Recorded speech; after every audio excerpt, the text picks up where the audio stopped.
Today we're super buffing the MOAB Destroyer, or rather as most people call it, the MAD. So I've done a lot of these super buff tests already, but somehow I have not tried out like possibly one of the stronger ones or strongest ones of the pack.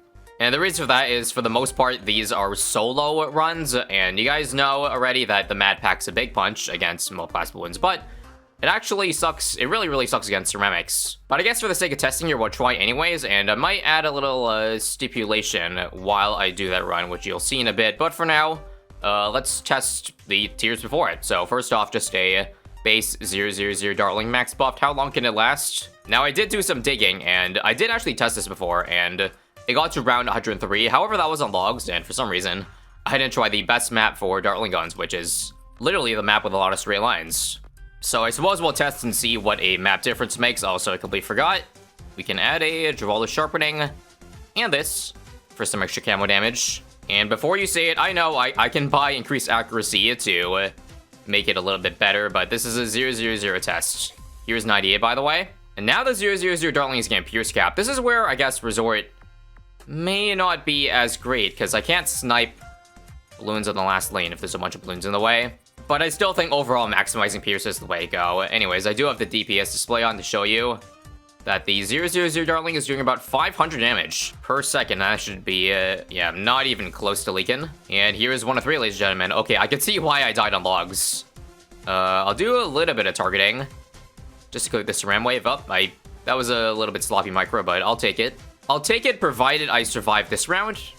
I saw one Saram get really far. And you see here, we're not gonna get these Sarams, are we? I mean, the only thing I really can do is stagger, so just try not to pop the Sarams down, or the MOABs down, but it's a... I don't know, it's too hard. I'm aiming the Dartling gun actually a little bit up, so that... You see what I'm doing here? We don't really need any track length to beat the Sarams. We just have to literally be able to damage them through the Pierce capping, but... One more try. Even if we do fail here, this is still a much closer to beating the round than if we played on logs. Alright guys, homeland up again. I think we can hold on this part. Okay, it's doable, it's doable. Provided, wait. I saw a red bloom leak. Talk about every life you're mattering, nice. We actually made it to a high round. Although I'm pretty sure it might only be one round, because this round looks even more dense than 103. Yep. Like, this thing is doing 6,000 DPS. Still not enough for all this stuff leaking. Yep.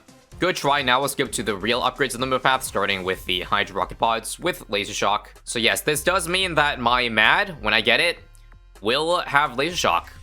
Death, taxes, ISAB not getting Laser Shock on MAD. Well, this is the exception. Also, I know the Hydra Rocket is a big upgrade from the 000, but damn, that just annihilated everything that came out on 104. I guess, I mean, the Pierce is really good on the Hydra Rocket. I guess that should come as no surprise, but holy mackerel. It's not just the Hydra Rocket Pod and the Rocket Storm, like, is the reason that I'm going for Laser Shock. You do need it anyways, because, again, the main reason why I don't go for Laser Shock for MAD, I think I've said this many times before, is that you're getting +1 damage on a tower that does 750. And no, I don't accept the, but Laser Shock only costs 750 or something like that. Doesn't matter if I have $1 million, that 750 is not worth increasing my DPS by like 0.1%. But since we're talking about, again, a solo test, +1 is actually pretty decent against ceramics, which the MAD will absolutely struggle against. By the way, though, who needs MAD when you have MAD at home with the Hydra Rocket? I'm really surprised that it's doing this much, because... I don't know, I never use Hydra Rocket in a real game because it's not really good for anything aside from, at least in my opinion, popping, like, large amounts of balloons. And this kind of confirms it, doesn't it? Like, in terms of single turn MOAB damage, it's not that much better than a 000, because considering we got Laser Shock too, so it's a very marginal increase. How are we gonna do, by the way? We are gonna at least pop it. So if I had to guess, seeing how well we did against balloons, 140 is my estimate for this Hydra Rocket max buffed. As I was saying, without buffs, the single target of the 230 is pretty bad. But now that I think about it, the Hydra Rocket overall has very low base damage on its rockets and high attack speed. So again, do the math and I can now understand why it's doing pretty well for itself here. Let's slow down here. Look at just how many rockets are being shot out, non-fast forwarded, and then consider that they all do now like plus 10 damage with all these damage buffs being given. And yes, you can see why. And this is a good round to see the true full potential of the Hydra rocket. 45,000 DPS I saw. This round is like really dense. 70. Holy. Now 138 here gets a little bit scary. I mean, since when is 138 not scary for any tower? I'm pretty sure we're dead this round, but let us see for certain here. Again, not much better than the 000. It's 700 DPS as opposed to like 500 earlier. Oh, I just realized one more problem with Resort. Look at where it's hitting. There's a certain angle where I mucked up my Dartling Gunner. So I might want to move it a little bit to the right. Now that I just noticed that, but remember that it was pretty important to keep it like very far right from the 000. Otherwise, I wouldn't have been able to single out those, you know, cerams that were leaking earlier. But now that we're gonna get some upgrades, sure. So before that, let's see if Rocket Storm does anything against this round. Probably not, because, I mean, the ability doesn't really pack a whole lot of punch, does it? But, I mean, move it somewhere like just a tad bit to the right. There we go. And now let's see the amount of damage the ability can pack. 3,000, okay. I mean, it does like 5x our damage, but only for like a quarter of the time. Unfortunately, the math doesn't add up there, but who knows, I could be wrong. Yep, it's a sad day when buying an upgrade does not get you high round because of this giant-ass roadblock, so I guess it's MAD time. Here we go. So for now, as I mentioned, I'm just going to keep it at a raw MAD, so see how long it lasts, even while not having any support for ceramics. But here we go. I don't have to Chinook it yet. This has over 10x the DPS of the Hydra Rocket Pod, and we are now have Homeland, so now like closer to 20x. So if I'm seeing that right, about like 20,000 single target.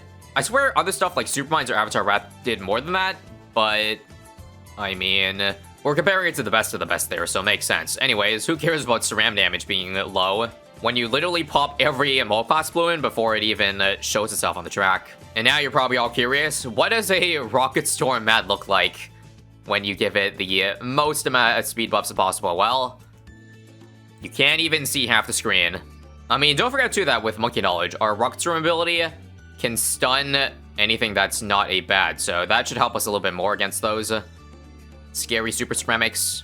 Also, one more thing that benefits us is the fact that cerams don't get more HP as the game scales on. In case you guys didn't know, they only get faster in speed, but like after round 80, they all remain at the same 60 HP, 120 HP for fortifieds, if I remember correctly, somewhere along the lines of that. So we only really need like 5 Mad Missile attacks to hit those cerams to actually pop it, and yeah, you can see again why we need some ceram support, because it's only 172 and some stuff leaked to the last lane. Oh, there's a DT, but we beat the insides of that. This is also probably negligible, but I can't do the sharpening potion anymore, obviously. But this actually still might be useful, because it does +1 damage against the camel balloons underneath the DT. The +1 won't matter against, you know, DTs itself, since they keep scaling, but I mean, so far the furthest things have gone through the track are those, like, pesky DTs. So +1 in that case will help a lot. Let's see if I can see some new highs with the DPS counter here. So far, the most I've seen is like, well, right there, 200k. But I know the MAD is much more capable of that. We just gotta wait for the right super dense round. I also just realized this entire time while testing, my Called Arms is a little bit out of sync with the Homeland, meaning there's a bit of downtime where neither one is active. That's my bad. So usually with Energizer, just one Homeland and one Called Arms gives you 100% uptime on the Village buff. I just gotta wait for the Homeland timeout and roll out like that. And there we go. I think we got it synced up close enough. You don't ever want to activate Called Arms while Homeland's active, because again, if you didn't know, the Called Arms buff somehow overrides the Homeland. So yes, you end up losing DPS. Kind of a weird interaction, but it is how BT6 works. Alright, hold on. We got a real spooky round over here. A new high CPS, 300,000. How about with the ability? I spiked that to like 400 possibly. Not quite, but all in all pretty solid. I can definitely see this getting to 200 easily and being 200 easily. I really did overestimate how scary, you know, Cerams are going to be with a Max Buff M.A.D. Should have known better. Now, with that said, the one asterisk I was... Oh, wait. I gotta use the ability here. Otherwise, I think I would have died that round. Thank you, Gorgonstorm stun. By the way, if I call it Gorgonstorm instead of Rocket Storm, that's because that's what the Monkey Knowledge is called. I feel like that confuses people sometimes. Like, I don't know why that's stuck in my head, but there's so much Monkey Knowledge that I don't know the names to. If someone ever made a quiz, I don't think there is a quiz right now, of the Monkey Knowledge names, I would fail. 13,000 hours in this game, and I would fail that specific test. But somehow I know the exact name to this one specific Monkey Knowledge because I don't know. Anyways, the one exception I was going to make, if the M.A.D really sucked against Cerams, was to add, like, a spike factory at the very back. Just to help out, well, Cerams. Actually, I don't even know if a Cerampie would stay alive, so maybe I can't do that anyways. Because you see, bads are so big that they definitely clip the exit of Resort. And thus, that means I need to put my spike factory, you know, right there, where my cursor is. But obviously, that doesn't do anything, because look, like, ZMGs are getting this far. So my spike pod would be useless against Cerams. So as it stands, there may not be any further testing. I'll use another Gorgon this round. Let us get the spread. The M.A.D has now, unsurprisingly, reached the elite of the round 200 solo test. So here's our true max DPS single target. If I use Rocket Storm, I'm looking at 27 per second. I'll try to see if I can... yeah, I gotta try to target this last bad more than the first one, because I'm probably gonna pop that pretty soon anyways. Let me also try to save Gorgonstorm for, whatchamacallit, when this pops to DT is... This is actually closer than I thought. Come on. Here? Alright, burst it down now. Please and thanks, or... crap, I don't know. It takes a lot of Mad Missiles to even beat a fortified ZMG. Wait, we're probably dead to this, aren't we? Oh. Man, I refuse to believe we died to this round, come on. We literally have the perfect tower for it. Not sure what else I could do better. Other than, again, trying to maximize the time that the M.A.D is hitting both bads, but that's not very often. Like, they got that really annoying spacing going on, but at least I got Rocket Storm on both bads on this round, or on this ability activation. So this time I'm foregoing using Rocket Storm for, you know, stunning that, but that was risky. Risky, that's actually fine, because as you see, I am going to, hang on. Don't kill those BFBs. Wait for the Rocket Storm. Now, burst it down. And then full focus on the, wait. Oh my god, MOAB still take a while to pop too, okay. Now, hopefully I beat the DTs here. And then I have Rocket Storm again for the ZMGs. And then we win. No, it's a Cerams again. Bruh, okay. Maybe for the purposes of this round, I will do that spike factory thing I was talking about. While the bads are away from this part of the track, I can still squeeze in some, you know, spikes as defense. So I was thinking just a 302 spike balls on smart.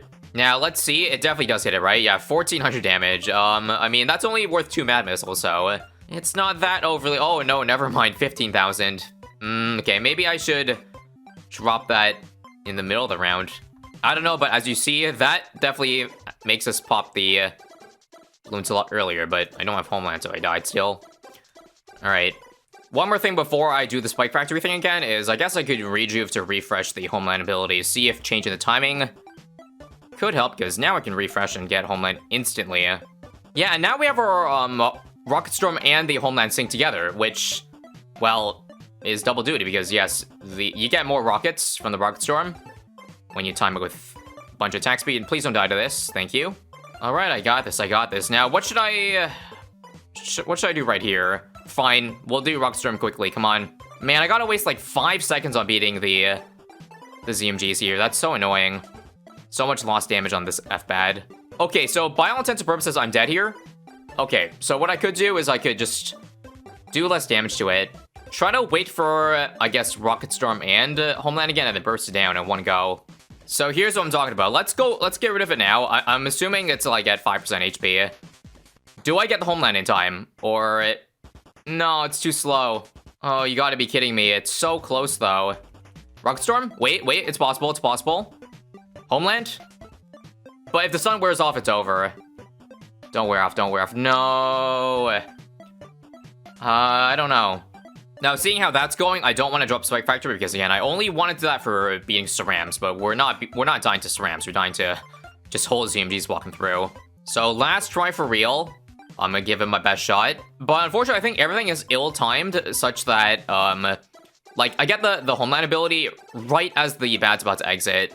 If I had just a couple seconds earlier, I think that would be really good. I also just have to estimate when it's at 1% HP a little bit better. Like, okay, not last try because I need to actually get to 1% HP for real. So I'm gonna guess that this is 1% HP, but look, I can't. I'd have to activate it prematurely. And nah, it didn't happen, guys. It's over. So overall, a really solid run, but just short of the top of the top.